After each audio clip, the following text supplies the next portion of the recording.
Greetings guys, Triple F Firestorm here.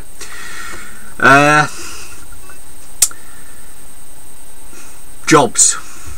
Yeah. Jobs. Job hunting, job seeking, trying to find work. I want to talk about that. I've been unemployed now for about a year and a half, which in the long run isn't that long. Well, it is and it isn't, but I know people which have been unemployed for going on 4 or 5 years. And I think it gets to that point where you start losing ambition. You know, you start thinking, are you ever going to really get a job? And I read an article recently that really put a downer on me. That just made me feel like all my applications that I've sent off, everything's been worthless, been pointless. And that's basically reading about how in this area of the world, basically Hull, there's 55 people for every one job. So essentially every time a job comes available, 55 people apply for it. Which probably explains why I never seem to get anything back from my job applications.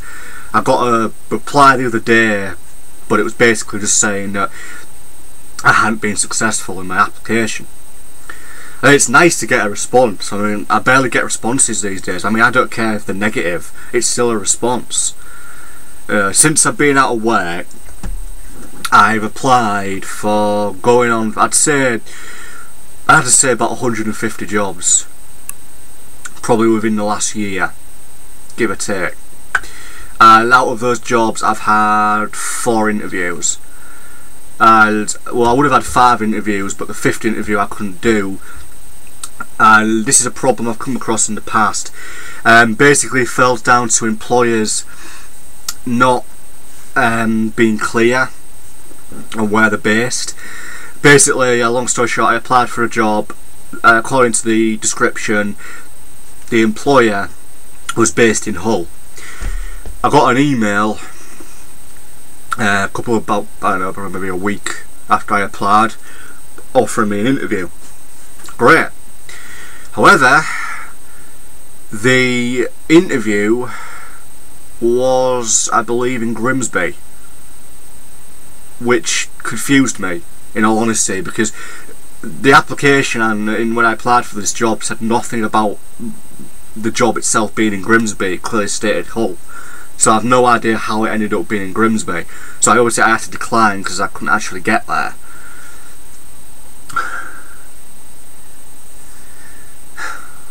But I have to admit, at the moment, I'm really starting to feel like I'm losing touch with it all. Really, I'm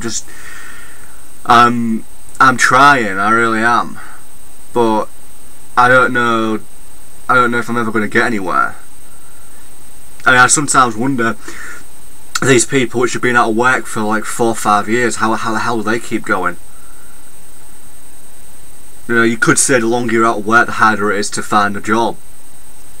But what I want is somebody to give me an opportunity to prove myself that I can do a job, and I can. I've had jobs in the past. I've worked in the past. I've got experience. I've got skills. I've got knowledge. I've had training. You know, I can do a job. You know, the problem is I think it's twofold.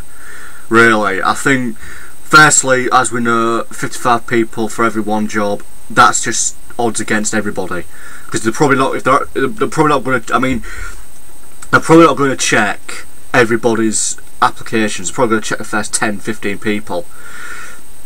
That's it. And out of those 10, 15 people, probably 6 or 7 will get an interview. So that's really the concept we're looking at. The other thing is, I think some jobs, especially jobs like reception jobs, administration jobs, things like that, which don't really require a lot of specialist skills. You know, you can learn how to do that really easily. They fall within categories, let's just say, categories that are, so those jobs are only given to certain people.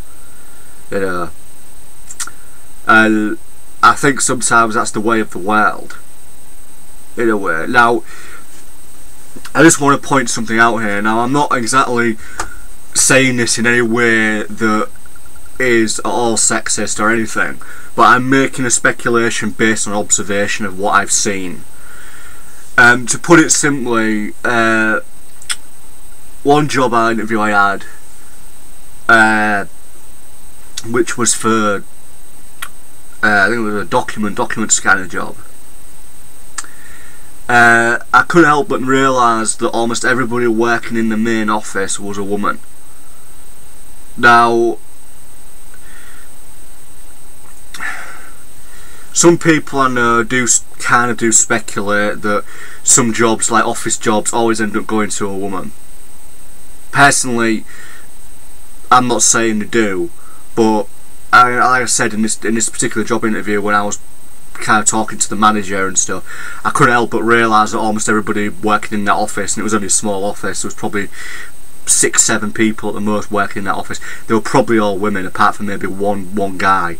That was it. I mean, I think really, I think maybe we're getting to a point where some jobs, I think you do really get some jobs that are genderised, which I really think they shouldn't be. I mean, hell, school, yeah, well, school for me was only, what, 7 years ago, but to put it simply, work experience at my school was incredibly genderised. In fact, you really didn't have an option when it came to it. It didn't matter what you put down on your work experience application that you got. If you were a guy, you were probably guaranteed to get stuck in a garage, and if you were a girl, you were probably guaranteed to get stuck in a hairdresser's. Well, either a hairdresser's or some sort of nail salon, anything to do with beauty, you know, hair beauty thing, you get stuck there. If you were a guy, you'd probably get stuck in a garage. I mean, luckily my dad managed to pull a few strings and he got me into where he works. I did 2 weeks work experience at his place, and to be honest with you, I probably learned more in those 2 weeks than I would have done if I'd gone to some garage. Because I actually, from what I found out after the work experience for the 2 weeks, where you know, talking to people about their work experience, one particular person in my class told me that his entire work experience, the whole 2 weeks, was in a garage, but he didn't actually do anything, because he had pretty much admitted he had no interest in working in mechanics. He tried to get somewhere else, but the school had dumped him in this garage. When he got there to this garage, he basically got told, perfectly, the guy who owned the place was openly honest to him, and just basically said to him that, you know, there's nothing we can really, you know, you can do, because, you know, obviously there's health and safety and there's training and things like that to take into account.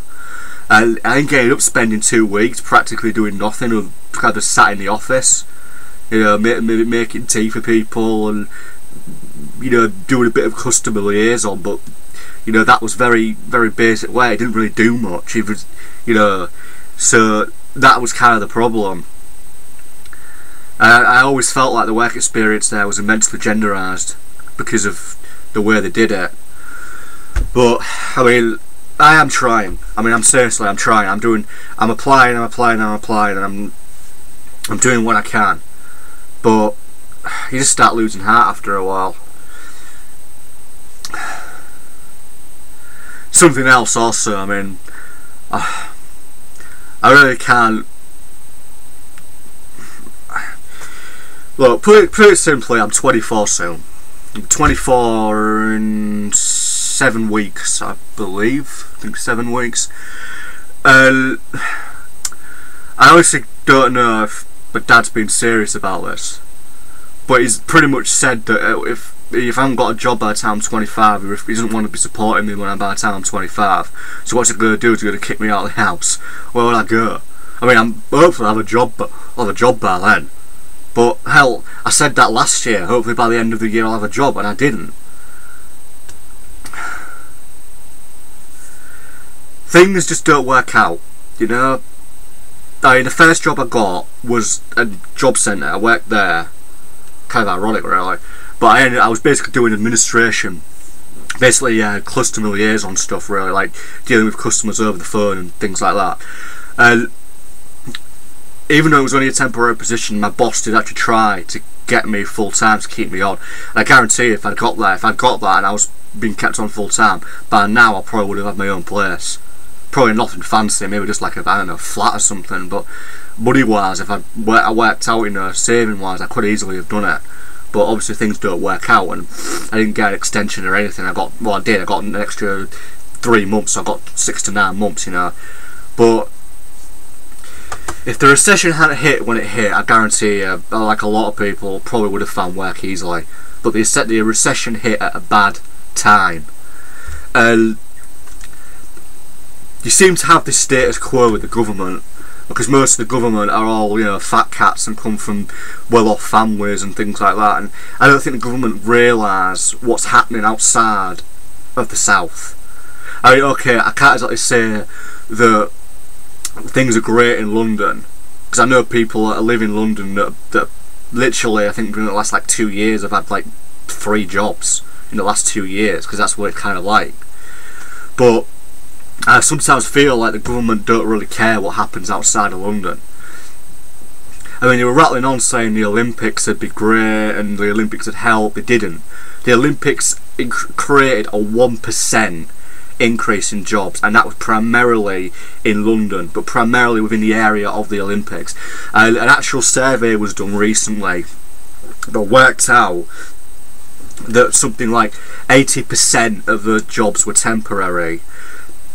Something like probably 15% were part-time, and only something like 5 to 6% were actually full-time. So it really had little effects on the economy whatsoever. I mean, all this money was poured into the Olympic Games, which were advertised as the London Games, not the Olympic Games, and didn't really do much for the economy at all. I'm no expert on economy issues, so I can't really suggest what needs to be done. But when it comes down to it, guys, I genuinely don't know what to do. There was a van outside, I don't know, it might be a fish delivery, but either way, I generally don't know what to do. I'm going to keep trying, I am genuinely trying, but I don't know. I feel like I'm losing hope. Like I'm losing the will to fight, as you would say.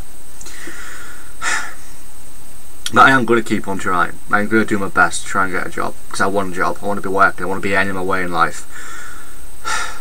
I want my own place.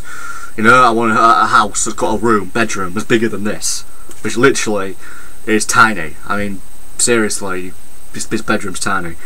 I've got a bed, as you can see, that's more or less like a bunk bed, and then just practically what you can see in front of you is practically half my room. But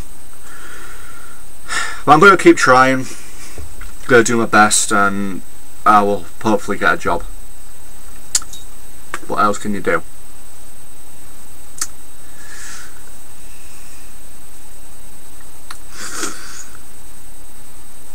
I don't know if I've got anything else to say, really.